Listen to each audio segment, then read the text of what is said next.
Several Thunder Bay residents victimized in an ATM scam. Domtar speaks out over Dryden's move to recoup tax assessment losses. And the Seattle Seahawks dominate on their way to victory in Super Bowl 48.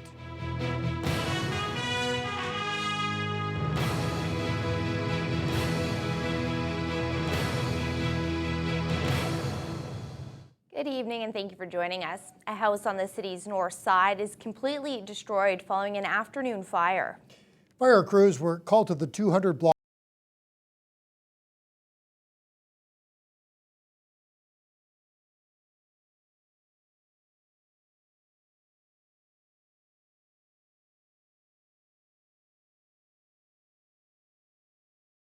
Thick black smoke and flames.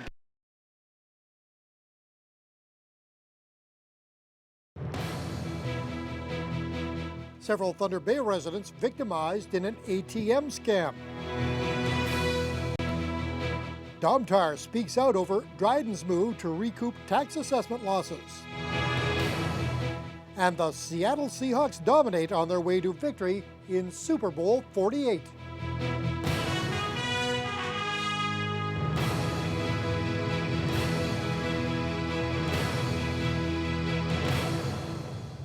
Good evening and thank you for joining us. A house on the city's north side is completely destroyed following an afternoon fire.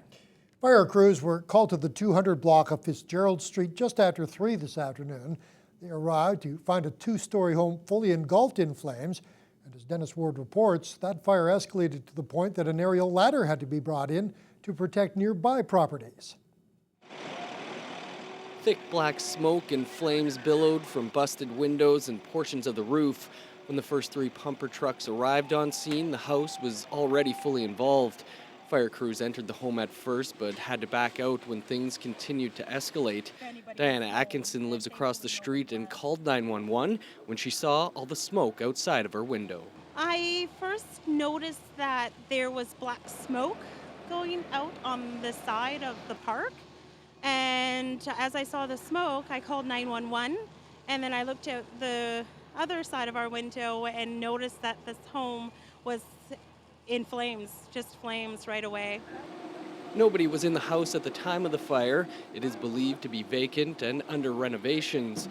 The owner did arrive shortly after crews began fighting the fire. They battled the blaze for more than an hour before the aerial ladder was called in to help protect nearby homes. Crews then had to attack the fire from the air after portions of the home caved in. It'll be a total loss. We'll be on scene until it's totally out. Can't comment on any sort of cause. Obviously, our prevention division will be on scene and interviewing the owner and see if they can establish any sort of cause. Power had to be cut to portions of the street while the fire was being put out. School kids who were set to arrive home shortly after the fire started were redirected to other areas for pickup. Dennis Ward, TBT News. Many Thunder Bay residents received a nasty shock today upon discovering that someone had accessed their bank account from ATM machines in the United States. The Thunder Bay Police have received several reports of fraudulent transactions, many of which occurred over the weekend. But they still don't know when or where the account information was compromised. Ryan Benazzo has more. Sometimes all it takes is a simple swipe or a card placed in an ATM machine you think is secure for thieves in another city, another province, even another country to gain access to your bank account. I'm not sure I even want to use debit cards anymore or credit cards or just go back to cash. Jim and Chris Johnston are among at least dozens, possibly hundreds of local residents who were victims of a recent ATM scam. More than $800 was withdrawn from their account this weekend in several transactions made by someone in New York. Well, it was an awful shock, I'll tell you. You have a fixed income and then they take money out. If it had been a mortgage payment needed, would have been gone. I sort of knew, I guess, that it was taking place, but I just never thought it would hit us. We've always been very careful with our cards and PIN numbers. Economic crime is something that is on the increase, we know. Constable Julie Tilbury of the Thunder Bay Police says they began to get reports of fraudulent transactions over the weekend, and more continue to pour in. They're still not sure how widespread the problem is, but they do know the victims are customers of various financial institutions. Tilbury says the investigation is still in the preliminary stages, and they're not yet in a position to say how the fraud took place. Everyone's using electronic devices, everyone's using debit cards, credit cards. It just makes it easier for them to be able to do these types of crimes. The Johnstons say they do most of their shopping on the city's north side, but Tilbury warns against jumping to any conclusions about where the security breach occurred. Because we don't know when these credit cards and debit cards were compromised. It could have been months ago, and the information has just been stored in a computer until the people who were doing these crimes decided to use them. It could have been from a year ago. Tilbury says financial institutions are actually better equipped than the police to investigate these types of crimes. She encourages anyone who notices a fraudulent transaction to contact their bank or credit union. They, in turn, will decide whether a police report needs to be filed. Ryan Benazzo, TBT News. There is good news and bad news in a new ranking of the city's elementary schools. The Fraser Institute has released its annual report on elementary school performance. And while schools for the Lakehead Separate Board fare relatively well, rankings for the public board schools are less impressive. But officials at both boards of education say they don't take these rankings all that seriously. Courtney Rutherford explains. Every day across the province, elementary school students pack up their backpacks and head to class for the day. What happens inside of the classroom is reflected in the results of the latest Fraser Institute rankings of Ontario elementary schools. The 2014 local numbers have just been released, and the Catholic School Board's Corpus Christi School has received the top nod in local elementary school rankings. Well, we're very humbled by the results. Credit goes out to our principals, our teachers, our parents, and our students for all their efforts and hard work. 3,030 schools across the province were studied and each ranked out of 10. Corpus Christi came in on top at 7.7. Holy Family and St. Bernard were tied at 7.6. Nor'Wester View 7.4 and St. Francis came in at 7.3 out of 10. At the other end of the list, C.D. Howe came in at 4.6, Ogden Community 4.1, Sherbrooke 3.8, Our Lady of Charity 2.9, and McKellar Park School was the lowest rated school in Thunder Bay at 2.4 out of 10. Kathy Semenek is the Director of Education at the Lakehead District School Board.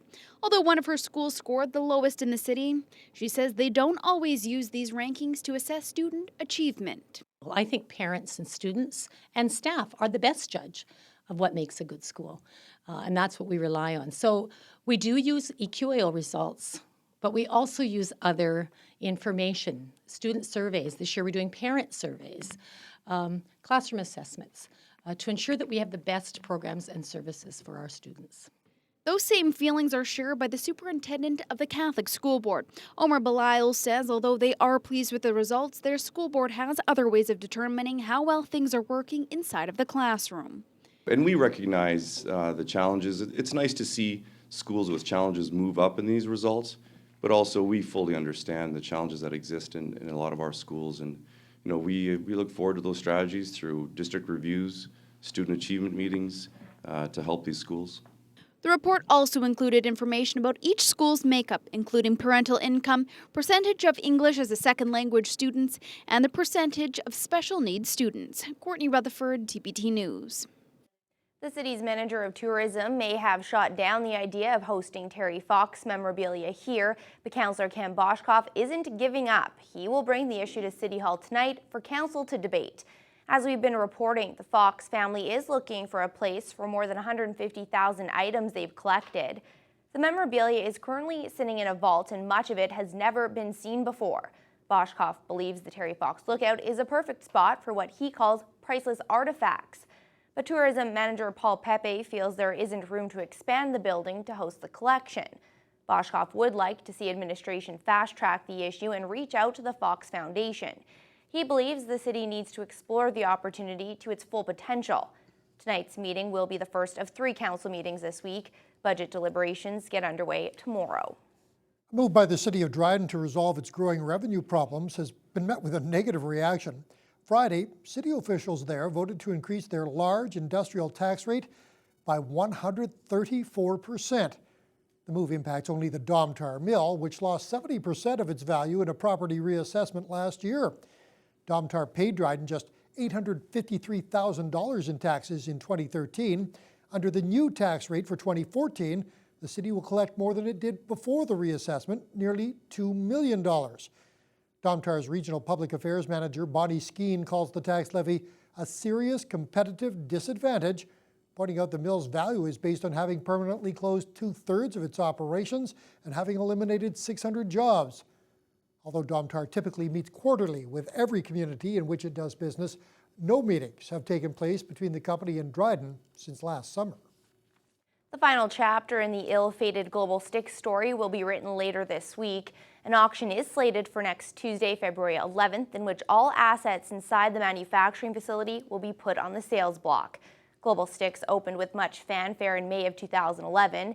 Aided by a $7 million provincial grant, the novelty stick producer initially employed 75 workers. But operator Reggie Nukovic immediately ran into difficulties with both financing and wood supply.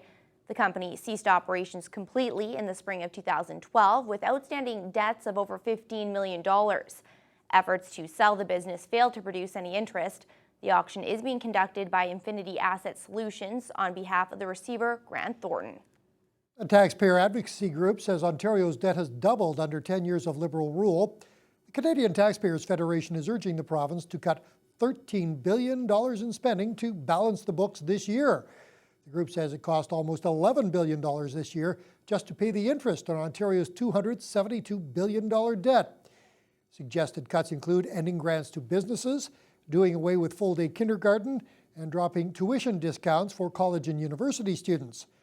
Finance Minister Charles Sousa says the Liberals are on track to balance the books by 2017-18 and that having no deficit is of little value if there are no jobs or no growth. A new formula for communities policed by the OPP is a blessing for some towns and downright scary for others. Some municipalities in the Northwest, such as Marathon, are anticipating a decrease in the amount they pay. But others, like Greenstone, are staring down a 50% increase in their policing costs. Dennis Ward has more. The Ontario Provincial Police are proposing a new billing model for charging municipalities for policing services. These changes are set to take effect January 1st, 2015. The new formula includes a flat rate per household, plus another fee for each call. Regional politicians have a mixed reaction to the new model. In Greenstone, costs are expected to increase by 52%. Mayor Ron Beaulieu calls that drastic and unrealistic for taxpayers. I mean, we could be looking at paying up to close to $600 per household for policing costs, and there is no way we can this can happen. So we're definitely try to go and be heard about it, and hopefully that well, I know others will be involved in the same process as we are. Policing makes up a huge chunk of the operating budget in the town of Marathon, roughly 25%. Mayor Rick Dumas believes the new OPP formula means good things for the town and taxpayers. We're paying about $735 per household. We're hoping that with the base rate formula and the calls for service combined, we should see a reduction in Marathon for 2015 and going forward, down to about $450 per household. So it'll be a great savings to the municipality. In Nipigon, each household currently pays about $500 for policing, but they can anticipate a slight decrease. Mayor Richard Harvey says the current system isn't very fair and makes little sense. He sympathizes with municipalities that will see a big jump, but he feels the new formula spreads costs evenly across the board. We're going to see a slight decrease, but one of the most frustrating parts is that in the past, with the way the policing formula worked, we had no idea how it was actually being determined. Now, what we're being assured, and we're waiting to see the details, is that we're going to actually know what's happening, and we'll be able to understand and clearly understand what our policing costs are. Mayor Beaulieu says Greenstone will join the fight with many other municipalities who are seeing double-digit increases. He intends to raise the issue with cabinet ministers at the upcoming Good Roads Conference. Dennis Ward, TBT News. Being born with a heart defect doesn't just affect the life of that one person. It can also have a major impact on the lives of an entire family. As we mark Heart and Stroke Month, Rachel El Soufi met with a local survivor and her family who are all advocates for raising awareness and funds for the Heart and Stroke Foundation. Make Big Bird talk to Cookie Monster. At first, Elizabeth might look like the average 3-year-old, but she is much more than that. Elizabeth is a survivor of heart disease. She was born with a congenital heart defect, the right side of her heart missing. Her mother, Melissa Fairs, decided to homeschool her 4 children to help them cope with their busy lifestyle of constantly being on the move between traveling and keeping up with doctor's appointments. Elizabeth's heart defect has had a significant impact on everyone in her family, including her siblings. You know, we have 2 older boys, and they deal with quite a bit of anxiety that developed, just worrying about their sister and worrying about whether mom and dad are going to be home, whether they can come home. Every parent has the usual fears concerning the safety of their child, but for Elizabeth's father, it's a daily fear. It's always a hard time knowing that the next phone call from my wife might be, you got to come home, there's an issue, we were going to the hospital or anything like that. It's quite stressful. Since Elizabeth's parents can't medically provide help for heart disease, they are both advocates for the need for funds to support research and provide awareness. We can give our time and our energy to raise money and spread awareness and just let everybody out there know how important it is to continue research for all sorts of heart-related conditions, right? All sorts of different surgical techniques and equipment and technology that they're developing. Right now, Elizabeth is very healthy, is growing and developing normally. But even with improved treatments, many people with a congenital heart defect will never be cured. Even though Elizabeth is healthy right now, she may require a heart transplant in the near future. With the added expense of a transplant, her family will have to sell their house here in Thunder Bay and move to Toronto. Rochelle Sufi, TBT News. Northwestern Ontario's aviation industry has lost one of its pioneers. Harvey Friesen died suddenly on Sunday in Palm Springs, California. He was 65. Friesen was the president of Bearskin Airlines, a small regional carrier that Friesen and his brother Cliff turned into a major success story, eventually selling the airline in 2011. The brothers remained in executive roles with Bearskin after the sale. Funeral arrangements for Harvey Friesen are pending. The Ontario Native Women's Association is under new direction. Erin Corsten has officially taken over as the new executive director of the organization, replacing Betty Kennedy. Corsten, who's from the Chapleau Cree First Nation, brings a lot of experience to the role. With a background in environment and public health, she's also worked with the Assembly of First Nations, the Native Women's Association of Canada, and the Congress of Aboriginal Peoples.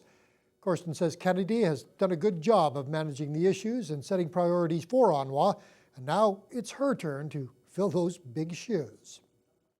Really, it's all about learning.